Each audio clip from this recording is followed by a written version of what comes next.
cette introduction en bourse, je te disais que ça te concerne également parce que ça va toucher les fonds de pension, donc les fonds de retraite, les assurances, là où tu as mis toi ton argent. Le Nasdaq a tout simplement brisé une de ses règles fondamentales. Là, ils ont déroulé le tapis rouge à Elon Musk. En face de toi, les personnes qui veulent ta peau, c'est la finance mondiale, du plus grand transfert de richesse de l'histoire qui va se produire sous nos yeux.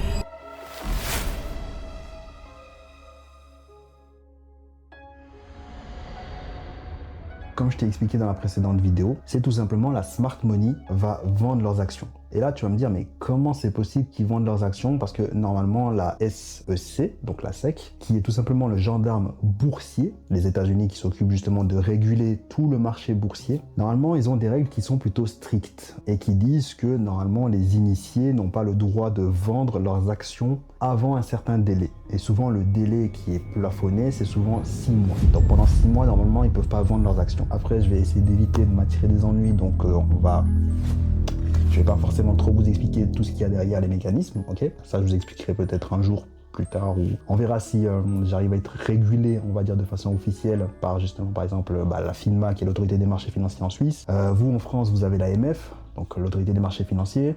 Aux États-Unis, donc il y a la SEC. Au Canada, c'est quoi déjà? J'ai perdu le nom. J'ai perdu le nom du Canada. Allemand, je ne vais même pas m'aventurer parce que c'est un mot barbare là. Mais voilà, je pense que vous avez compris. Mais en gros, si vous voulez, normalement, c'est une règle qui est fondamentale et qui permet aux investisseurs particuliers de ne pas se faire rincer.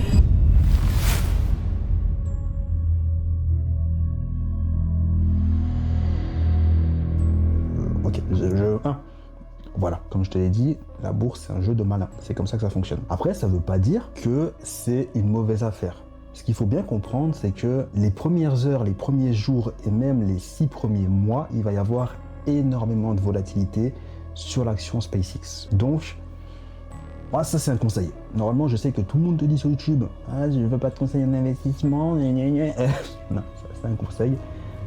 Laisse passer l'orage. Réellement, je te dis, laisse passer l'orage. Si tu n'es pas quelqu'un qui a de l'expérience sur les marchés, pose-toi, regarde, observe, apprends. Ok? Et si je te dis toutes ces choses, c'est parce que tout simplement, moi, j'ai participé à ce genre de conneries, tu vois. Vraiment.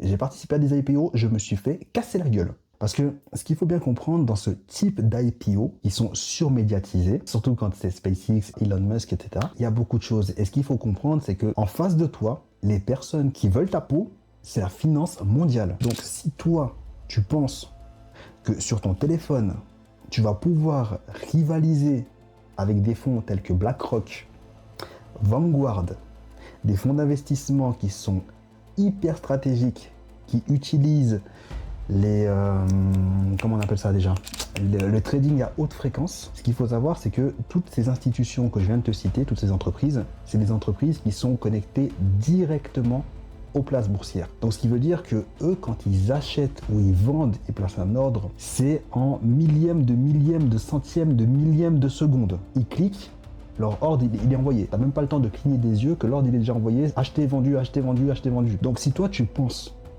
que même en ayant la meilleure connexion internet au monde, tu penses que sur ton ordi tu vas pouvoir rivaliser, mais au moins quand tu es sur ton ordi, tu peux, on va dire, observer assez facilement le carnet d'ordre, tu peux observer pas mal de petites choses. Là où ton téléphone, tu as une connexion de téléphone, ok? Donc, le temps que tu cliques dessus, ton ordre, même si c'est 2 secondes, eux, ils ont fait 1500 transactions dans tes 2 secondes, tu vois ce que je veux dire? Donc dans tous les cas, tu vas te faire défoncer.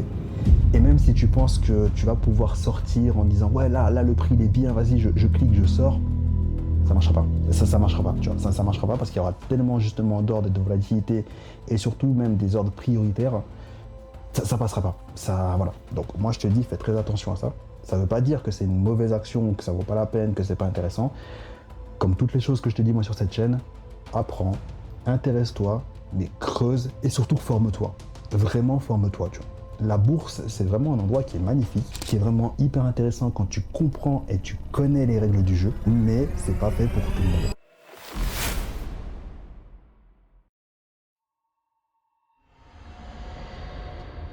Et ce qu'il faut aussi bien comprendre, c'est qu'il y a une très grande différence entre faire de l'investissement en bourse et faire du trading. C'est deux choses qui sont totalement différentes et c'est de la psychologie qui a strictement rien à voir. Moi ici sur cette chaîne, je te parle énormément de finances, je te parle énormément de stratégie, de psychologie et de choses à mettre en place pour te sortir des situations compliquées.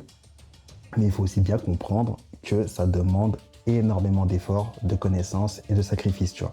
C'est pas quelque chose que tu vas prendre comme ça en un claquement de doigts et puis c'est bon, je vais m'en sortir. Comme je te le dis, moi, ça fait depuis 2019 que je suis sur les marchés et je me suis fait casser la gueule. Littéralement, je me suis fait casser la gueule. Mais c'est comme ça que tu apprends. Et c'est pour ça que je te dis que c'est pas une mauvaise chose si tu veux regarder cette introduction en bourse, qu'est-ce qui va s'y passer et comment ça va fonctionner. Mais fais attention à toi. C'est juste fais attention à toi, tu vois, réellement.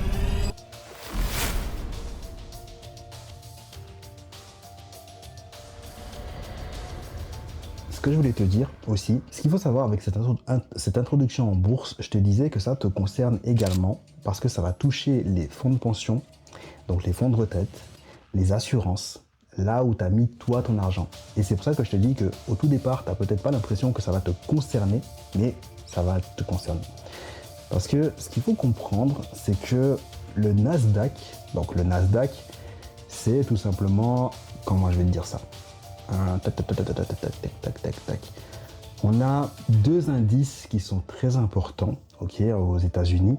On a le S&P 500, qui est tout simplement le regroupement des 500 plus grosses entreprises en termes de capitalisation boursière. Donc ce n'est pas en termes de revenus ou d'activité ou de choses comme ça. Non, on parle juste en termes de capitalisation boursière. Donc ça, c'est vraiment le top 500. Bon, sauf qu'il n'y en a pas vraiment 500 dedans, mais au tout départ, ça s'appelait le S&P 500 parce qu'il y en avait 500. Aujourd'hui, si on le décompose, le S&P 500, on va retrouver le Dow Jones d'un côté, qui est tout simplement, si on peut appeler ça comme ça, l'ancienne industrie, okay, toutes les entreprises industrielles de l'ancienne époque. Donc on va retrouver des pharmaceutiques, on va retrouver les ferroviaires, on va retrouver le pétrole, les entreprises minières, tu vois, on va retrouver vraiment un petit peu les anciens business, des choses comme ça. Et on va voir tout ce qui est un petit peu, tout ce qui est technologique, donc le Nasdaq 100. Après, je sais pas s'il y a 100 entreprises dedans. Je sais plus. Honnêtement, je sais pas. Mais voilà. Mais en gros, dans le Nasdaq 100, on va retrouver les fameuses entreprises qui sont les fameuses GAFAM. Donc, les Google, Amazon, Facebook, Apple, Microsoft, Nvidia, qui a quoi encore, Netflix. Maintenant, ça s'appelle plus les GAFAM, mais voilà. Je suis pas non plus une encyclopédie, les gars, faut vous calmer, tu vois. En gros, c'est ça. Et le S&P 500, c'est tout simplement le regroupement des deux, donc le Dow Jones et le Nasdaq. Voilà. Et ça fusionne et ça te donne le S&P 500 pour faire très très simple.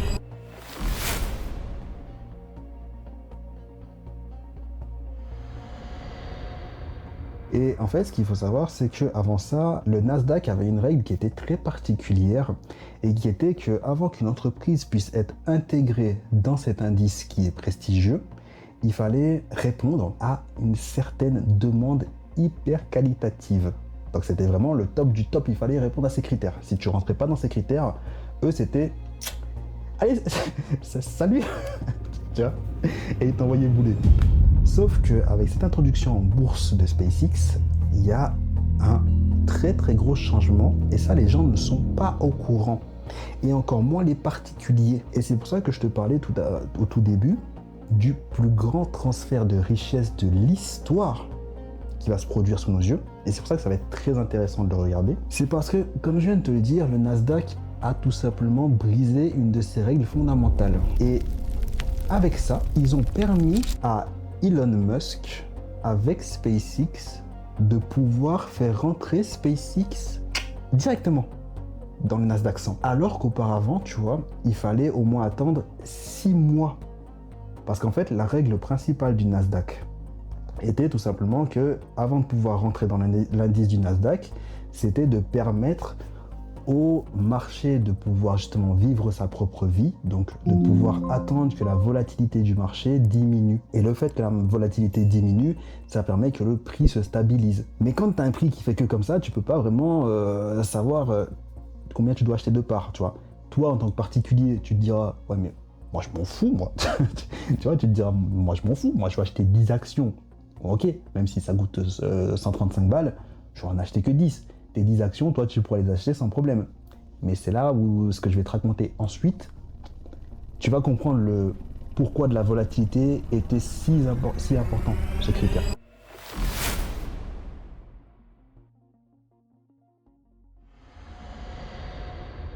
Donc, tout simplement, le Nasdaq, ils ont brisé cette règle de volatilité en permettant directement à SpaceX de pouvoir intégrer cet indice, pas en 6 mois, mais en 15 jours. Ça veut dire que dans 2 semaines, SpaceX sera intégré dans le Nasdaq 100. Et là, tu me diras, oui, mais là, je comprends toujours pas pourquoi est-ce que moi, ça me concerne, en fait. Je vois pas pourquoi tu me parlais des assurances, tu me parlais justement des fonds de pension, etc. Pourquoi ça me concerne?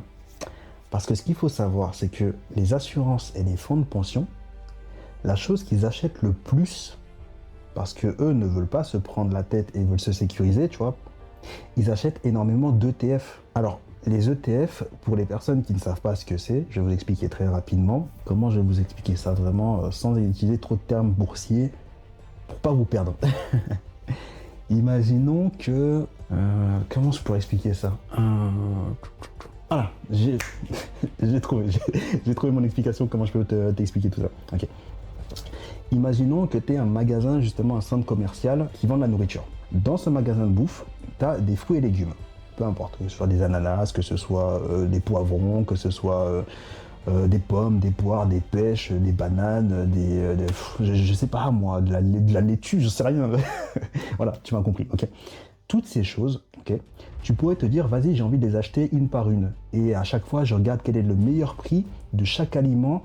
Comme ça, je vais pouvoir faire des économies, tu vois. C'est ça le but. Ça, c'est si tu le faisais manuellement, tu seras à chaque fois là à te dire, bon, j'achète les pommes, là, aujourd'hui, elles sont moins chères que la semaine dernière, j'achète des pommes, ok. Ensuite, ça va être, ah, tiens, les bananes. Ah, tiens, le poivron, c'est moins cher. Alors, c'est quelque chose qui est faisable, mais généralement, les fonds de pension et les assurances, ils ne vont pas se faire chier à faire ça. Eux, ce qu'ils veulent, c'est avoir un outil et un panier, en fait, où directement, depuis le magasin, il va y avoir tous les fruits et légumes qui sont réunis dans ce panier. Et eux, on leur dira, bah écoute, tu peux acheter ce panier pour tant. Ok? Et le magasin dira, nous, on s'occupe juste de vous remplir le panier de chaque aliment. Vous n'avez même pas besoin de vous prendre la tête de savoir qu'est-ce qu'il y a dedans. Parce que tu sais déjà que le panier que tu vas acheter contient tous tes fruits et légumes. Donc tu n'as même pas besoin de vérifier.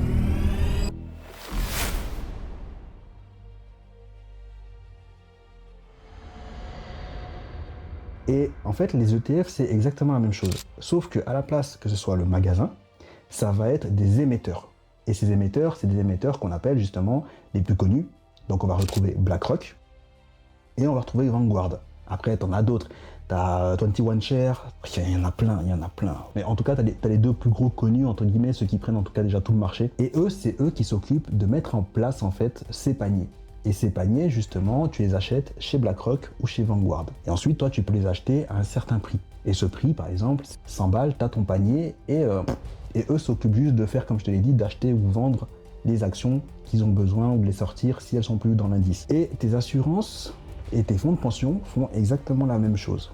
Ils achètent les ETF de BlackRock et de Vanguard sans se poser la question. Mais quand je te dis que tu es concerné, c'est que comme je t'ai dit au tout départ, le Nasdaq, il avait ces fameuses règles très très strictes de quelle entreprise rentre ou quelle entreprise sort du Nasdaq 100. Et si elle sort, elle le sort parce que justement elle ne répond plus aux critères. Là, ils ont déroulé le tapis rouge à Elon Musk pour lui dire, vas-y, let's go, tu peux rentrer, allez, entrée libre pour tous. Tu vois, c'est exactement ça. Et du coup, tes fonds de pension, et tes fonds de retraite, tes assurances vont acheter du SpaceX. Et comme je te l'ai dit, le problème, c'est qu'ils vont acheter du SpaceX à des prix qui sont exorbitants. Si tu te souviens de ma vidéo précédente, je t'ai parlé des prix qui étaient justement surboostés parce que justement, ils veulent absolument que le prix soit le plus élevé possible. Donc quand je te parlais de la volatilité tout à l'heure, tes fonds de pension, dans 15 jours, ils vont acheter les actions avec la forte volatilité. Donc c'est fort possible que demain, il va y avoir énormément d'argent, donc la smart money, qui va vendre ses actions à toi, même si tu n'es pas en bourse. Et oui. Et c'est pour ça que je te disais au tout départ, voilà pourquoi tu es concerné par cette histoire de SpaceX.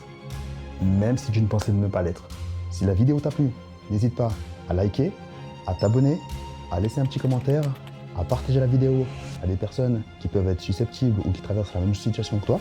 Si tu veux encore en apprendre davantage ou passer à un autre niveau, je t'invite à regarder la vidéo qui s'affiche ici ou la vidéo qui s'affiche ici. C'est toi qui choisis.